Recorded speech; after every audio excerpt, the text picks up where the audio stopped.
कुछ car flop होता है रिलायबिलिटी इश्यूज की वजह से, कुछ कार फ्लॉप होता है ओवर प्राइसिंग की वजह से, और कुछ कार इसीलिए भी फ्लॉप हो जाती है क्योंकि या तो वो टाइम से पहले लॉन्च हुआ है या फिर कंपनी की ब्रांड वैल्यू तगड़ी नहीं है।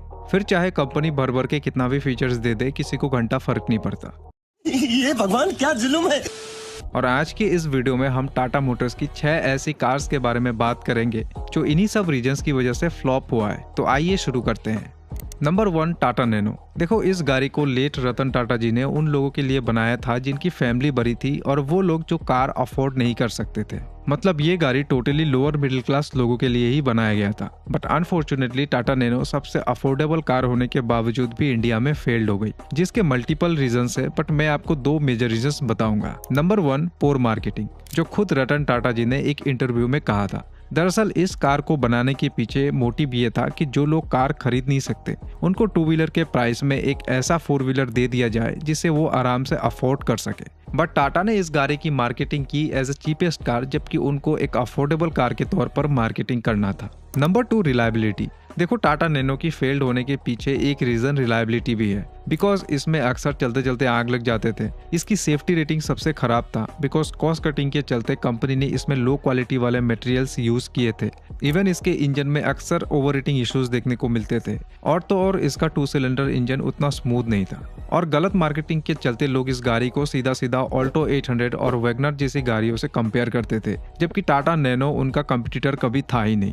बट सोशल मीडिया पे आज भी इस गाड़ी की डिमांड है और लोग एक से बढ़कर एक रेंडर्स निकालते रहते हैं। आप इस गाड़ी के बारे में क्या सोचते हैं, हमें कमेंट में जरूर बताना। Number 2, Tata hexa.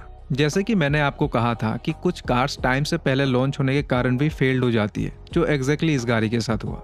देखो, टाटा हेक्सा बेसिकली टाटा आरिया का एक अपग्रेडेड वर्जन था और इसमें वही आरिया वाली 2.2 लीटर इंजन ही मिलता था, बट उसको कंपनी ने थोड़ा सा ट्यून कर दिया था, जिसके बाद वो 165 bhp और 400 Nm की टॉर्क निकालती थी, जो इसके कंपटीटर इनोवा और XUV 500 से ज्यादा था। इवन इसके अंदर इन दोनों से ज्यादा फीचर्स भी मिलते थे, और तो और इसका वेट, हाइट और व्हील बेस फॉर्च्यूनर से भी ज्यादा था। लेकिन फिर भी ये गाड़ी फ्लॉप हो गई इंडियन मार्केट में due to poor service, reliability problem और इनोवा की मोनोपोली की वजह से। लिटरली टोयोटा इनोवा ने इस गाड़ी की नाक में दम करके रखा था, और फिर 2020 में BS6 नॉर्म्स और लो सेल्स के चलते टाटा मोटर्स ने इस गाड़ी को डिसकंटिन्यू ही कर दिया। बट आज भी टाटा हेक्सा की एक लॉयल फैन बेस इंडिया में है, और वो लोग आज भी टाटा मोटर्स से ये एक्सपेक्ट करते हैं कि इस गाड़ी को एक न एक दिन टाटा मोटर्स जरूर इंडिया में लॉन्च करेगा। एंड आपको क्या लगता है, क्या सच में टाटा मोटर्स इस गाड़ी को वापस से इंडिया में लॉन्च करेगा? कमेंट में जरूर बताना। नंबर 3, टाटा मांजा। ये गाड़ी एक्चुअली में टाटा इंडिगो का 2nd जनरेशन था, जो टाटा की X1 प्लेटफॉर्म पर बेस्ड था। इस गाड़ी को टाटा मोटर्स ने 19 अक्टूबर 2009 में लॉन्च किया था, 4.8 लाख से लेकर 6.75 लाख रुपीस एक शोरूम प्राइस के बीच। एंड इस गाड़ी को लॉन्च करने के पीछे टाटा मोटर्स का मोटिव ये था कि टाटा इंडिगो को जो टैग मिला हुआ है टैक्सी का, उसको रिमूव करके एक नया इमेज क्रिएट करना है मार्केट में, जो लग्जरी को रिप्रेजेंट करेगा। और इसीलिए टाटा मोटर्स ने इस गाड़ी के अंदर दबाकर फीचर्स भी दिए थे, जैसे कि SRS airbags, EBD, integrated audio system, automatic dual zone climate control, leatherette upholstery, diamond cut alloy wheels और भी दुनिया भर के फीचर्स। और इंजन की बात की जाए तो इसमें 2 इंजन ऑप्शंस मिलते थे। First 1.3 litre turbocharge Multijet common rail diesel engine, जो ऑब्वियसली क्वाड्राजेट 90 की ही एक रीब्रांडेड नाम था, और दूसरा इंजन था 1.4 लीटर पेट्रोल इंजन, जो फिएट फायर कार से लिया गया था, बस टाटा ने इसको रीनेम कर दिया था सफायर नाम से।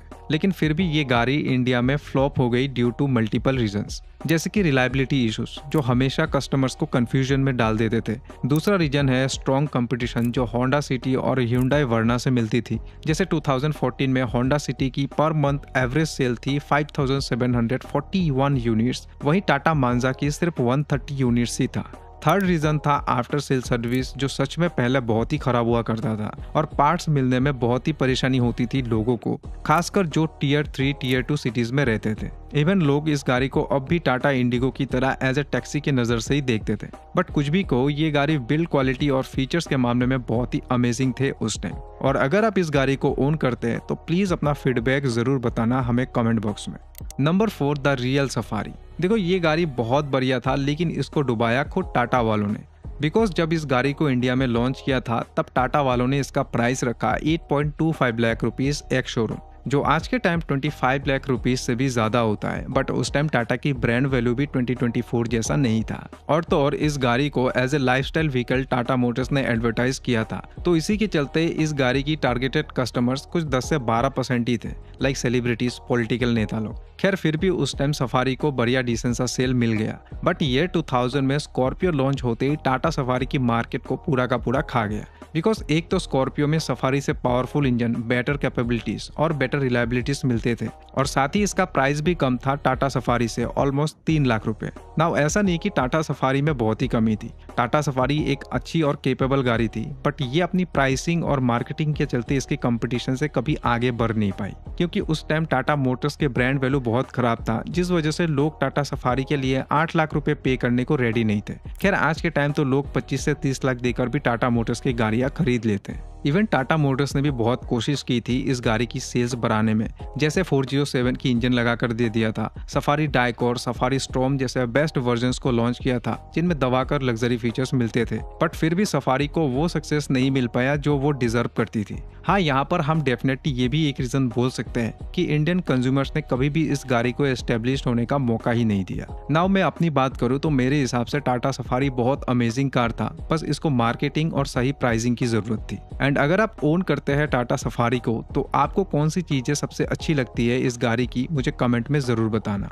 नंबर 5, टाटा आरिया। टाटा आरिया एक क्रॉसओवर एसयूवी था और इसको 2010 में टाटा मोटर्स ने लॉन्च किया था 10.4 lakh rupees ex showroom price पर। इस गाड़ी को टाटा मोटर्स ने JLR के साथ कोलैबोरेशन में बनाया था, और इसलिए ये एक परफेक्ट ब्लेंडिंग था MPV, SUV और सिडान की। जैसे आरिया फ्रंट से दिखने में एक सिडान जैसी थी, लेकिन अंदर से इसमें प्रॉपर 3 रो वाली MPV सीट दिए गए थे, एंड उसी के साथ इसमें लेटर फ्रेम चेसिस और 4x4 ऑप्शंस मिलते थे, जो इसे प्रॉपर SUV बनाती थी। इवन आरिया में टाटा मोटर्स ने बहुत मॉडर्न फीचर्स भी दिए थे, जैसे कि 3D surrounding sound, dimming roof lamp, dual zone automatic climate control, built in GPS with infotainment system, projector based xenon headlamp और भी दुनिया भर के फीचर्स। लेकिन फिर भी ये गाड़ी इंडिया में सेल्स के मामले में बहुत पीछे थी, और ऐसा इसीलिए हुआ बिकॉज जब टाटा मोटर्स ने इस गाड़ी को लॉन्च किया था इंडिया के अंदर, तब कंपनी की ब्रांड वैल्यू कुछ खास नहीं था, और इसी वजह से लोग 10 लाख रुपए डालकर टाटा की इस गाड़ी को खरीदने में इंटरेस्टेड नहीं थे। इवन उस टाइम टाटा सिर्फ छोटी गाड़ियां ही बनाती थी, और उनमें भी रिलायबिलिटी इश्यूज और आफ्टर सेल सर्विस के बहुत प्रॉब्लम्स थे,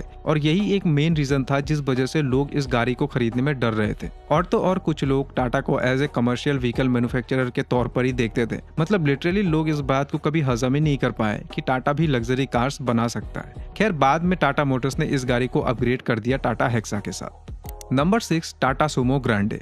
देखो ये गाड़ी टाटा सुमो की एक अपग्रेडेड और एक अलग वर्जन था, जिसे 2008 में लॉन्च किया गया था महिंद्रा बुलेरो और स्कॉर्पियो को काउंटर करने के लिए। ये गाड़ी फ्रंट से दिखने में एकदम लैंड रोवर जैसा था, और साथ ही ये टिपिकल सुमो से भी काफी अलग था। टाटा मोटर्स ने इसमें एक 2.2 लीटर डाइकोर इंजन ऑफर किया था, जो 120 bhp और 250 Nm की टॉर्क निकालती थी, बट ये गाड़ी सिर्फ रियर व्हील ड्राइव ऑप्शंस में मिलते थे, और उस टाइम सुमो ग्रैंडे की प्राइस रखा गया था 7 लाख से 9 लाख रुपीस एक्स शोरूम के बीच। बट वही महिंद्रा बुलेरो इसके कंपटीटर उस टाइम भी 4.5 लाख से लेकर 6.5 लाख एक्स शोरूम प्राइस पर आ जाती थी, और स्कॉर्पियो भी स्टार्ट हो जाती थी 7 लाख रुपीस एक्स शोरूम से, जो टाटा सफारी की सबसे बड़ी दुश्मन थी। और इसी गलत प्राइसिंग के चलते Tata Sumo Grande Indian market में ज्यादा बिक नहीं पाई। बट वहीं अदर हैंड टाटा सुमो विक्टा और गोल्ड को अच्छे खासे सेल्स मिले इंडिया के अंदर, एंड मोस्टली इनको वहीं लोग ज्यादा खरीदते थे जो रूरल एरियाज में रहते थे या फिर जो फ्लीट ओनर्स थे। लेकिन धीरे धीरे टाटा सुमो की भी सेल्स डिक्रीज होने लगी थी आफ्टर सेल सर्विस प्रॉब्लम और कंपटीशन की वजह से, और इसी के चलते लोगों के साथ टाटा मोटर्स का कनेक्शन धीरे धीरे टूटने लगा, और लोग महिंद्रा और बाकी अदर ब्रांड्स के साइड शिफ्ट होने लगे थे। बट ऐसा नहीं है कि टाटा सुमो ग्रैंडे बहुत ही बेकार सा प्रोडक्ट था, क्योंकि कंपनी ने सुमो ग्रैंडे की 2 वर्जन्स लॉन्च किए थे, जैसे कि Sumo Grande mark 2 and Tata movers, जो बहुत ही अच्छे फीचर्स ऑफर करते थे। बट वहीं गलत प्राइसिंग और गलत कस्टमर्स को टारगेट करने के चलते ये गाड़ी इंडिया में फ्लॉप हो गई। सो दोस्तों यही थे वो कार्स। आई होप आपको काफी अच्छा लगा होगा। मिलते हैं किसी नई टॉपिक के साथ।